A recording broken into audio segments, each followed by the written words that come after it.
This question has been raised before.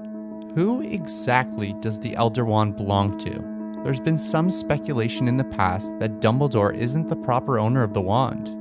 Now let's take a look at this. First off, let's discuss how the Elder Wand changes masters. It is clearly said in the books and films that the Elder Wand changes ownership only by conquering the previous owner. With this logic, it's clear that Draco became the owner of the Elder Wand since he disarmed Dumbledore in the Astronomy Tower. But what if the wand didn't actually belong to Dumbledore in the first place? Let's trace the Elder Wand as far back as we can, to Gregorovitch. See, the wand maker came across the Elder Wand and proceeded to study it in order to duplicate its power in the other wands he was creating. Now let's assume that Gregorovitch is the true master of the Elder Wand as he owned it, and he actually bested its previous owner. Gregorovitch actually had the wand for quite some time, until one night a young wizard named Grindelwald stole it from him. Now this is rather important. Grindelwald didn't conquer Gregorovitch, he simply stole the wand, which means that Grindelwald was never the true owner of the wand, and in turn, when Dumbledore bested Grindelwald and claimed the wand, it was not his to wield as well. The Elder Wand stayed truly loyal to its master, Gregorovitch. Now before you say, isn't this a small detail you're focusing on way too closely? Let's go to the only words that matter on this subject, the words of J.K. Rowling. J.K. Rowling says, "To truly own the Elder Wand, which means to receive its full benefits of all its powers, you have to conquer the previous owner." So if you entertain the rabbit hole we've gotten ourselves into, that Grindelwald and down the line Dumbledore and Draco were never the true owners of the wand, then who is? So Gregorovitch remained its owner. That is, until Voldemort found him and searched for the wand and killed him. If you follow this theory, Voldemort actually becomes the true master of the wand after defeating Gregorovitch. Now there's only one problem to this theory.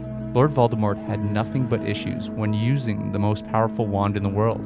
And if he was truly the wand's master, why would it reject him? Now this is where things kind of get confusing. Sure, Voldemort was the true owner of the Elder Wand, but in my opinion, I think the Elder Wand almost has a mind of its own. I mean, even in the original riddle of the three brothers, and when the eldest brother asked for a wand more powerful than any other in existence, and a wand that was worthy of a wizard who had conquered death.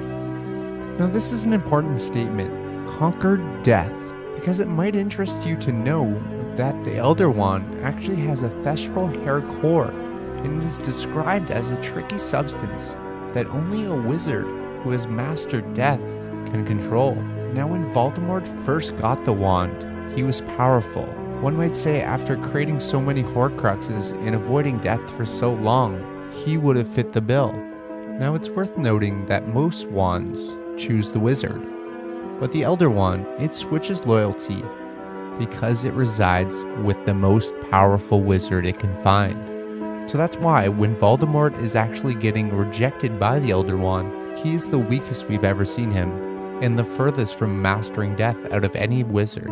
At this point, he has 6 of his 8 Horcruxes killed and is slowly draining away and losing power. And I think that the Elder Wand almost senses this, because when Voldemort kills Harry and he comes back to life, the true conqueror of death has emerged. And I think in this moment, the allegiance has changed. So let me know what you think of this theory. And are you excited for Fantastic Beasts and where to find them? Tune back in on Friday, we'll have a full review uploaded. Thanks again to Adam Gray, my only Patreon. I really appreciate it, man. As always, thank you so much for watching. Please subscribe, and I'll see you in the next video.